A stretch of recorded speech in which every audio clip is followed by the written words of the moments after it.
The condition under which W is equal to PdV is not true.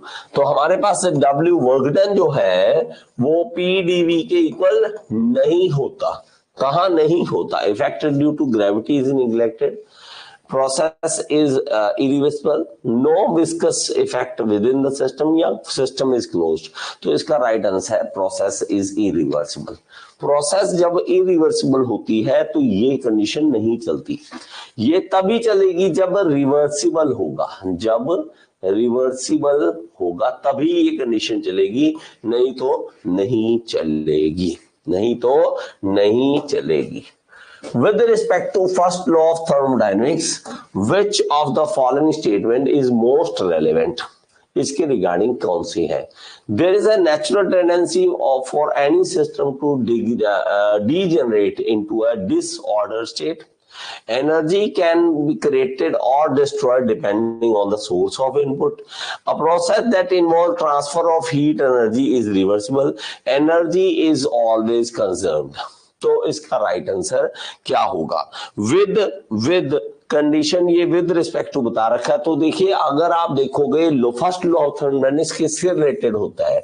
तो first law of thermodynamics energy से related है। तो वो क्या कहता है? एनर्जी कंजर्व्ड है। एनर्जी कंजर्व्ड है, बस एक दूसरे से फॉर्म से चेंज हो रही है और कुछ नहीं होता, और कुछ नहीं होता। ठीक है, एनर्जी बहुत खतरनाक है। एनर्जी बहुत खतरनाक है। एनर्जी बहुत ही खतरनाक चीज है। हमें लगता है कि हम बॉडी को चला रहे हैं। बड़ी हैरानी की बात होती है, कभी कभी अपने आप को लगता है कि यार मैं नहीं बॉडी को चला रहा, एनर्जी चला रही है। हम कहाँ एनर्जी चला रहे हैं? एनर्जी चला रही है। एनर्जी भी अलग अलग तरह की। गुस्सा आता है, जब कोई मान लीजिए आपको गुस्सा दिला रही, इतनी एनर्जी अंदर से निकलती है।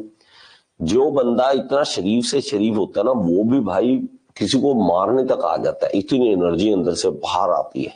एनर्जी भरपूर निकलती है। एनर्जी बहुत निकलती है। एनर्जी के खेल ही बड़े जबरदस्त है हमारी बॉडी में। एनर्जी के खेल खेले जा रहे हैं। जब एनर्जी समझ आती है तब ये बातें समझ आएंगी, अभी नहीं आएंगी। अब मैं कभी कभी लगता है कि गुरु की नजर से अगर आप शिष्य देख लेना, मेरी नजर से आप दुनिया को देख लो, आप हंसते रहना, बस हंसते ही रहोगे। देख देख के मजाक सा लगने लग जाएगा दुनिया का। जैसे मुझे दिखता है कि अर्थ के ऊपर चिपके हुए हैं और अर्थ पता नहीं कहाँ जा रही है। हमें लगता है कि अर्थ ऐसे घूम रही है बस, है ना?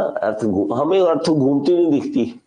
जब अपने आप को अर्थ घूमती हुई दिखने लग जाती है और हंसी निकलती है, और अर्थ उड़ती हुई अपनी माइंड में दिखनी शुरू होती है कि अर्थ उड़ रही है हवा में और ऐसे घूम रही है। सूरज चुपचाप वहां पे रुका हुआ है और हंसी निकलती है। और जब हंसी तब निकलती है, पूरा सोलर सिस्टम ऐसे लगता है कि पता नहीं कहाँ जा रहा है, कहाँ, पता नहीं कौन सी यूनिवर्स में कहाँ भाग रहे हैं हम, हमें नहीं पता।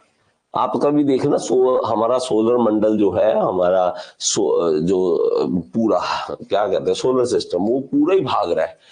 तो कहाँ कहाँ क्या क्या हो रहा है, मजा बहुत आता है देख के। चलिए आगे, व्हाट इज डिफ्यूजर? डिफ्यूजर क्या होता है? It is a duct which decreases the velocity and increases pressure. It is a type of nozzle. It is a type of valve that decreases pressure. It is a voltage regulator. तो हमारे पास diffuser क्या होता है? Diffuser की बात करें तो हमारे पास कुछ इस तरह का होता है, नोजल से उल्टा होता है। ये इसका इनपुट होगा, ये इसका आउटपुट होगा। तो यहाँ पे क्या करते हैं हम, जब नोजल से उल्टा चलते हैं, यहाँ पे हाई वेलोसिटी आएगी और धीरे यहाँ से स्लो वेलोसिटी निकल जाएगी और इससे प्रेशर इंक्रीज हो जाएगा। यहाँ पे प्रेशर जो है वो डिक्रीज होता है, यहाँ पे प्रेशर इंक्रीज होता है। तो हमारे पास क्या है? A is the right answer. It is a duct which decreases the velocity and increases pressure. तो इसका राइट आंसर ये होगा। Dash states that pressure of a gas mixture is equal to sum of the pressure each gas would exert if it existed alone at a mixture temperature and volume।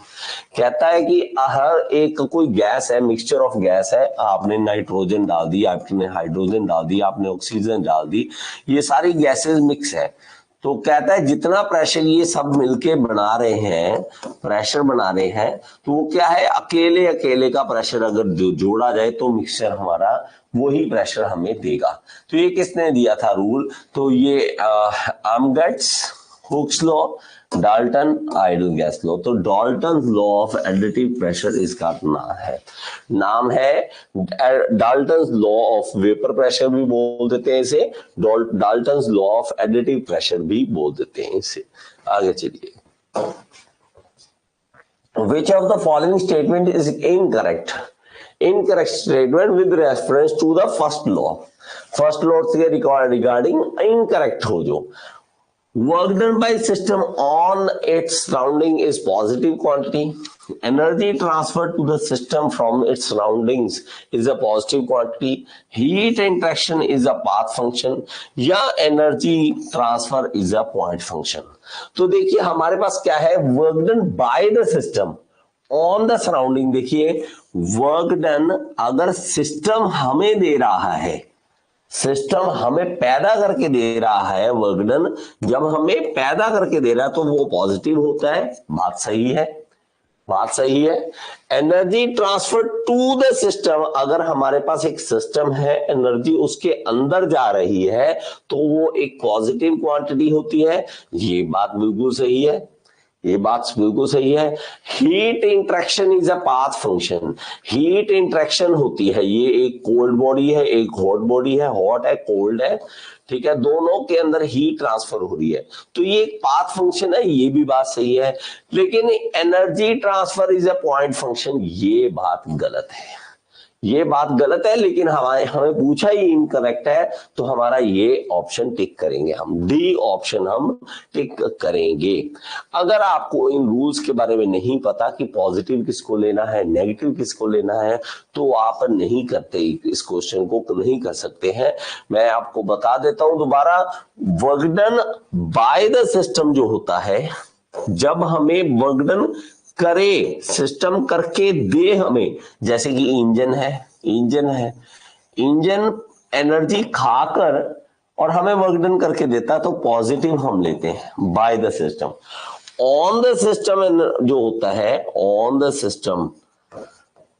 System वो negative होता है, वो negative होता है। जब हम heat अंदर डालते हैं, सिस्टम के अंदर हीट डालते हैं तो पॉजिटिव, लेकिन सिस्टम से हीट बाहर निकलती है तो वो नेगेटिव लेते हैं, वो हम नेगेटिव लेते हैं, ये आपको पता होना चाहिए। The major function of a steam nozzle is to, steam nozzle का मेजर फंक्शन क्या है? Produce high viscosity steam, produce high velocity jet of steam, produce low velocity jet of steam या प्रोड्यूस लो विस्कोसिटी स्टीम। तो हमारे पास क्या होता है कि हमने हाई वेलोसिटी बनानी होती है, नोजल का, स्टीम नोजल का फंक्शन क्या होता है कि हमने स्टीम हाई वेलोसिटी पर लेके जानी है। तो विस्कोसिटी का तो काम ही नहीं है कोई, विस्कोसिटी लो वेलोसिटी तो हो नहीं सकती, तो ये high velocity is the right answer हमारे पास होगा। ओके, तो स्टीम नोजल हम देखें तो कन्वर्जन टाइप की होती है, डाइवर्जन टाइप की होती है, कन्वर्जन डाइवर्जन टाइप की होती है। इसका जो पीडीएफ है आपको मैं दे दूंगा, तो पीडीएफ में भी और बहुत सारी चीजें हैं पढ़ने को, वो भी आप पढ़ लीजिए। ओके,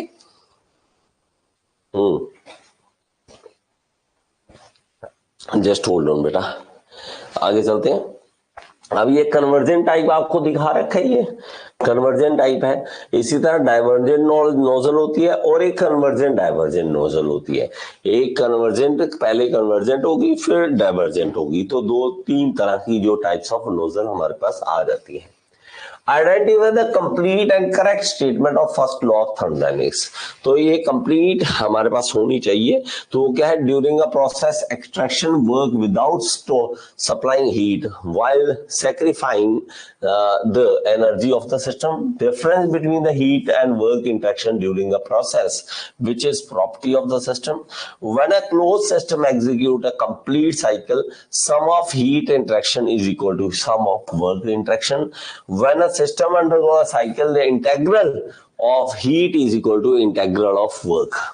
तो ये हमने ये सारी फर्स्ट लॉ ऑफ थर्मोडायनेमिक्स के अंदर हमने पढ़ा था कि हमारे पास जो है, जब हम हीट जो जितनी हीट हमारे पास आ रही है और जितनी वर्क डन हमारे पास आ रहा है, उसमें से हम देखते हैं कि हमारे पास एनर्जी कितनी आ रही है, कितनी जा रही है। तो इसके बारे में अगर चर्चा करें तो जल्दी से, बाकी एक तो रिप्लाई नहीं करते, ये सबसे बड़ी प्रॉब्लम आ जाती है। अगर आप रिप्लाई करोगे तो ज्यादा अच्छा रहेगा। ठीक है, तो हमारे पास क्या रहने वाला है, हमारे पास we when a close system, तो हमारे पास क्लोज सिस्टम है, कंप्लीट साइकिल चल रहा है, sum of heat interaction is equal to sum of work interaction. So C is the right answer, C is the right answer. जल्दी से लिख लीजिए इसको, C is the right answer, C is the right answer. जितना हम work दे रहे हैं उतना ही हीट आ रही है, उतना ही वर्क दे रहे हैं। ओके, तो हमने जैसे इसके अंदर भी पढ़ा था कि हीट दे रहे हैं, जितना उतना ही वर्क हम दे रहे हैं, तो ये हमने पढ़ा हुआ है, ये हमने पढ़ा हुआ है। Which of the following statement is correct with reference to perpetual motion machine of first kind?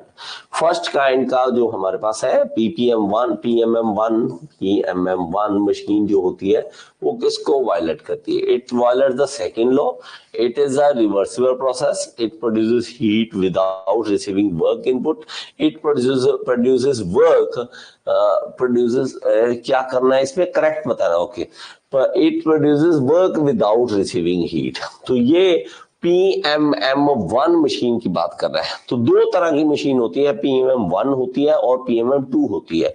इसके अंदर क्या कर रहा है, it produces work without receiving heat, ये हमारे पास राइट आंसर है। PMM1 यार बड़ी सिंपल सी बात है, आप पता क्या चाहते हो, आप चाहते हो कि एक मोटरसाइकिल बने, ठीक है, मस्त सी सीट हो उसकी, ठीक है, लेकिन बस टैंक ना हो फ्यूल का टैंक ना हो, पेट्रोल ना डलवाना पड़े और हमारा मोटरसाइकिल बड़ा चलता रहे, बस चलता रहे। भाई साहब ऐसा नहीं हो सकता, ऐसा नहीं हो सकता। It produces work without receiving heat, ना ना ना ना, ऐसा नहीं हो सकता है, एनर्जी तो देनी ही पड़ेगी हमें। ओके, तो हमारे पास PMM1 होता है, तो ये हमारा जो है वो PMM1 जो है हमारा फर्स्ट लॉ ऑफ थर्मोडायनेमिक्स को वायलेट करता है। ठीक है, तो हमारे पास अगर हीट आएगी नहीं, तो हमने कहा था जितनी हम हीट देंगे उतना वर्क ट्रांसफर होगा। ऐसे नहीं है कि हमने हीट दी नहीं है और वर्क ट्रांसफर हो रहा है, तो ऐसा नहीं हो सकता। PMM1 violate the first law of thermodynamics, इसको याद रखें, ये हमेशा फर्स्ट लॉ ऑफ थर्मोडायनेमिक्स को वायलेट करता है। और PMM2 जो है, PMM2 जब हम देखते हैं तो उसमें हम देखते हैं कि हमारे पास क्या है, हमारे पास ये वायलेट करता है केल्विन प्लैंक के लॉ को, कैल्विन प्लैंक के लॉ को ये करता है। It violate the second law of thermodynamics, तो ये सेकंड लॉ ऑफ थर्मोडायनेमिक्स को करता है, वो फर्स्ट लॉ ऑफ थर्मोडायनेमिक्स को वायलेट करता है। Dash is use for pumping water into boiler, तो क्या यूज करते हैं, rotor, feed pump, duplex pump या इकोनोमाइजर। तो फीड पंप हम यूज करते हैं, क्या यूज करते हैं, फीड पंप हम यूज करते हैं पंप करने के लिए बॉयलर के अंदर वाटर को। ओके, और ये ना कभी कभी आपको लगे कि यार क्या है, इतनी बड़ी क्या चीज है, आप अगर देखोगे ना तो भाई साहब बॉयलर के अंदर इतना प्रेशर पहले से बन रखा होता है कि इसके अंदर अगर पानी डालने की कोशिश की जाए तो जोर लगाना पड़ता है, एक तरह से प्रेशर लगाना पड़ता है। तो फीड पंप हमारा वही काम करता है, फीड पंप पानी को फीड करने में हेल्प करता है, उसके अंदर डालने में हेल्प करता है। ओके, ये भी लिखा हुआ है, कुछ चीजें मैंने मेन जो बातें हैं वो आपको लिख के दी हैं। Feed pump is a type of pump that uses pump water into industrial boiler in order to generate steam. The steam can be used to turn the rotor of the turbine. तो steam आगे पता ही है हमें, जो use करेंगे हम बहुत ज्यादा, हम इसके अगर आपने पढ़ना है तो इसकी वीडियो में से पढ़ लेना, इससे ज्यादा हमें जरूरत नहीं पड़ेगी। हाँ, इसमें से जो हमें बातें पढ़नी वाली है वो मैं मीन में बताता हूँ। ये दो तरह का हो सकता है हमारे पास, positive displacement type feed pump, और दूसरा हो सकता है सेंट्रीफ्यूगल फीड पंप। ये मेनली ये बात हमें पढ़ने वाली है। Internal energy associated with kinetic energy of molecule is, तो internal energy associated with kinetic energy, तो वो क्या है? Nuclear energy, chemical energy, sensible energy या लेटेंट हीट। तो जब हम देखते हैं कि काइनेटिक एनर्जी के साथ हम बात करते हैं तो वो कौन सी? सर पीडीएफ कहाँ मिलती है? पीडीएफ बेटा आपको इसी ऐप के अंदर जो आपके क्वेश्चंस जहां पे ये वीडियो होगी, वीडियो के नीचे मैं पीडीएफ आपको डाल के दे दूंगा। डोंट वरी, मैं लड़के को बोल दूंगा तो वो पीडीएफ आपको उसी के अंदर मिल जाएगी। आपको ये सारा कुछ मिलेगा। ओके, ऐश करोगे अगर हमारे साथ रहोगे तो, है ना। देखो बेटा, आपको अपनी इनपुट बहुत जरूरी है देनी। आप हमारी तरफ से तो बहुत सारी इनपुट है, हमारी तरफ से बहुत सारी इनपुट है, लेकिन आपको भी अपनी इनपुट बढ़ानी पड़ेगी, तभी आपको फायदा होने वाला है।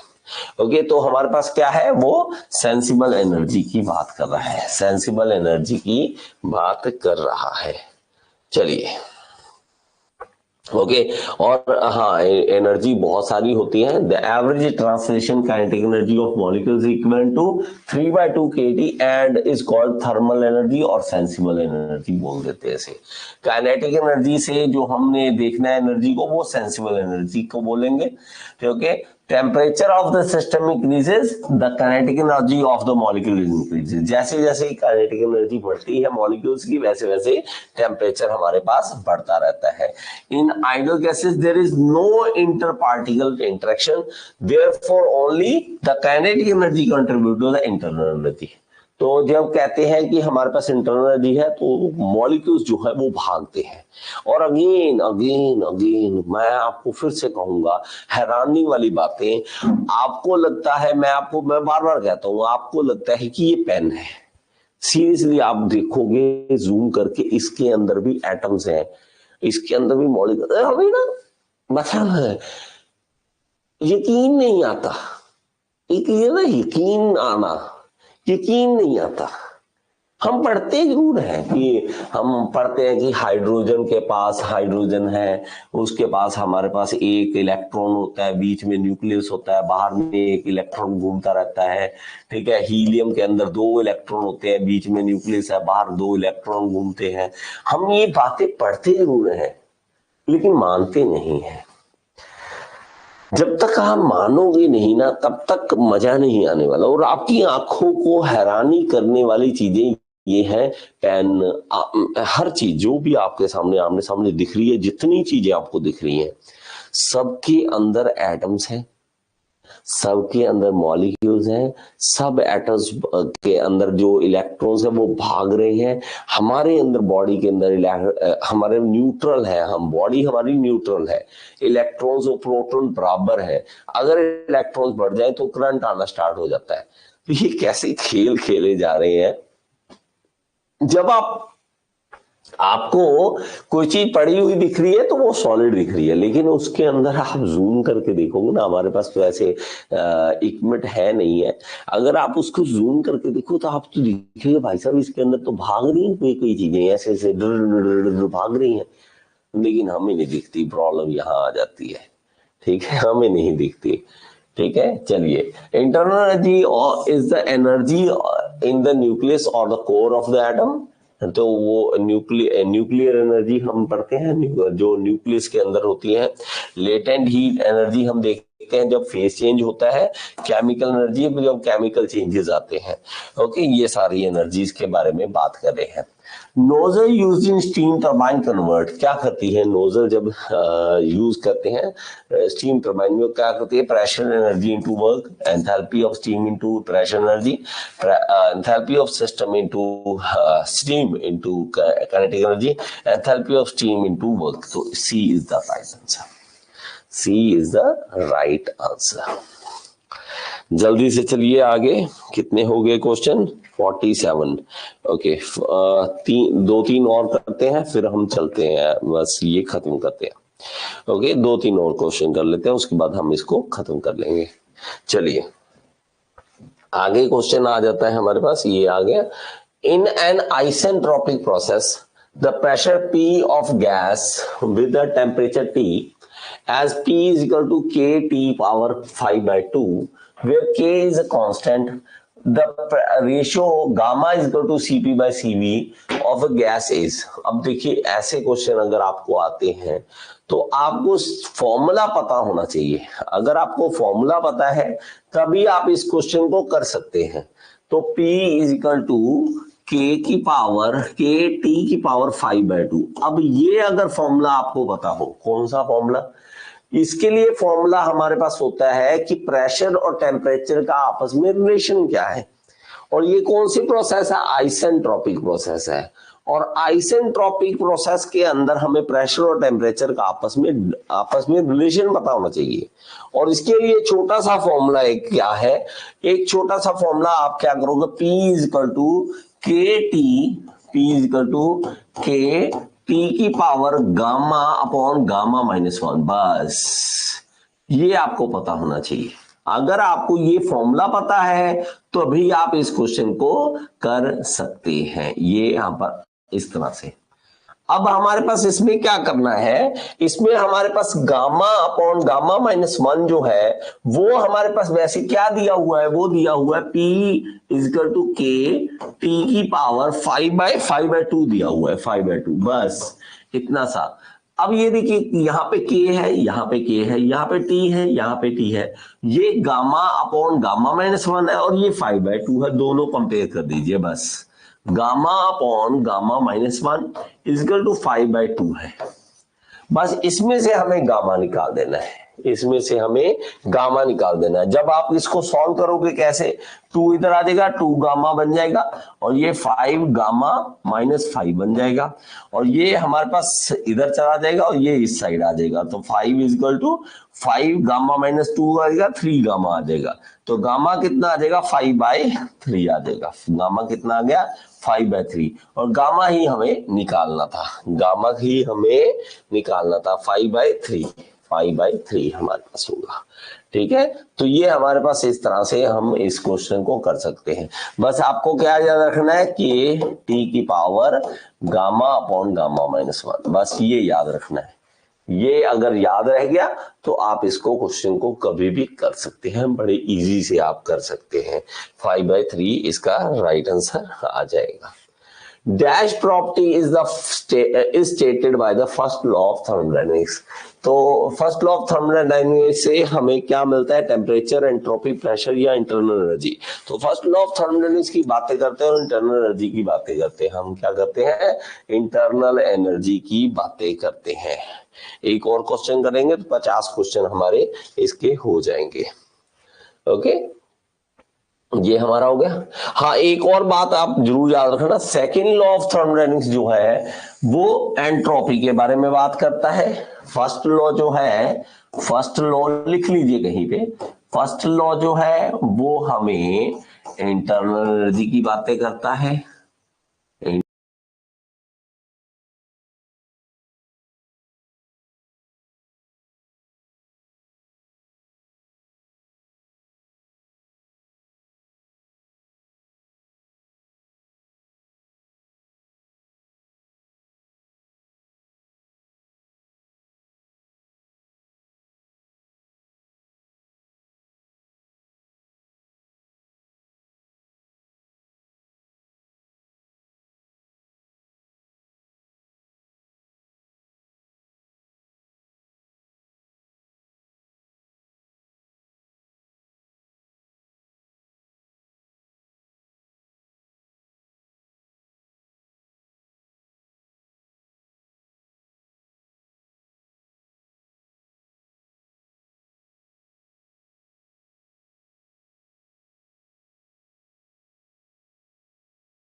होप कि आपको ये वीडियो अच्छी लगी होगी, समझ आई होगी। अगर समझ आई है तो एक बार कमेंट बॉक्स में जरूर बताएं और लाइक का बटन दबा दिया करें। और अगर आप एसएससी जेई, आरआरबी जेई, किसी भी जेई एग्जाम की तैयारी करना चाहते हैं तो आप कोर्स ज्वाइन कर सकते हैं, मेरे साथ लाइव पढ़ सकते हैं। All in one AE JE course को ज्वाइन कर लीजिए। ये इस कोर्स का लिंक जो है आपको डिस्क्रिप्शन बॉक्स में मिल जाएगा और यहाँ पे ऐप का लिंक दे रहा हूँ, ऐप जरूर डाउनलोड करें। इसके अंदर फ्री एमसीक्यूज भी हैं जिसको आप अटेम्प्ट करके अपने एसएससी जेई, आरआरबी जेई को क्लियर करने का सपना पूरा कर सकते हैं। Thank you so much.